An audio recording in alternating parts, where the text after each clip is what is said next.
Hello friend, આપનું સ્વાગત છે અંશુ કુકિંગમાં। આજે બનાવવાના છે આપણે પનીર મટર। તો આપણે લીધું છે મટર લીધા છે 100 ગ્રામ જેટલા, 100 ગ્રામ પનીર છે, ડુંગળીની આપણે પ્યુરી કરી નાખી છે, 2 ગાંઠ ડુંગળી લીધી છે, 3 આપણે મરચાં લીધા છે, 1 આદુનો ટુકડો અને લસણ અને એની આપણે પ્યુરી કરી નાખી છે અને 2 ટમેટાની પ્યુરી કરી નાખી છે। તો હવે આપણે વઘાર કરશું। 3 પાવર આપણે તેલ નાખશું।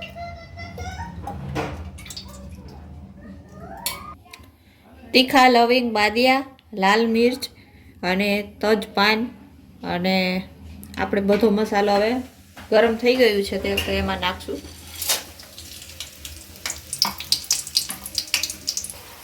એક ચમચી આપણે જીરું નાખશું।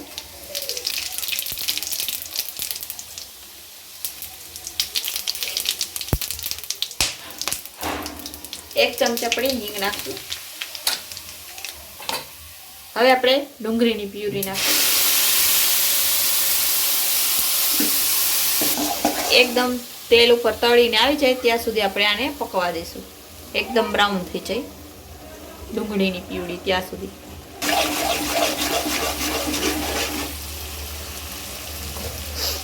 મરચાં, આદુ અને લસણની આપણે પેસ્ટ ઉમેરશું। મિક્સ કરી લઈશું। તેલ ઉપર આવી જાય ત્યાં સુધી આપણે પકવી રાખશું। તેલ એકદમ છૂટું પડી ગયું છે પ્યુરીમાંથી, તો હવે આપણે ટમેટાની પ્યુરી એડ કરશું। હવે આને આપણે સારી રીતે મિક્સ કરી લઈશું।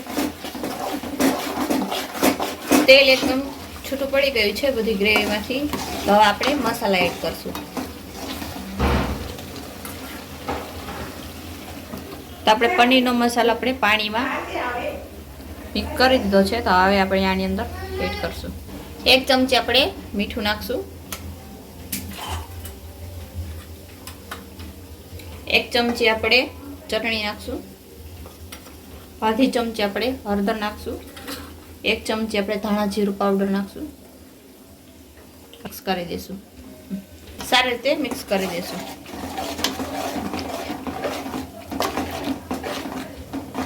આપણે પાણી એડ કરશું, અડધા ગ્લાસ જેટલું। સારી રીતે મિક્સ કરી દઈશું। 1 થી 2 મિનિટ સુધી પકવા દઈશું। હવે આપણે પનીર નાખશું। સારી રીતે મિક્સ કરી દઈશું।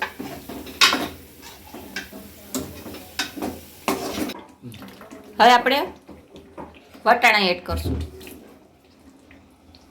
સારી રીતે 2 મિક્સ કરી દઈશું। 1 થી 2 મિનિટ સુધી પકવા દઈશું। વટાણાને આપણે થોડાક બાફી લીધા હતા, એટલે આપણે 1 થી 2 મિનિટ સુધી પકવા દઈશું। તૈયાર છે વટાણા પનીરનું શાક। તો આવી રીતે તમે પણ ઘરે બનાવી શકો। જો અમારી રેસીપી તમને ગમી હોય તો અમારી ચેનલને લાઈક કરજો, શેર કરજો, સબસ્ક્રાઈબ કરજો। ધન્યવાદ।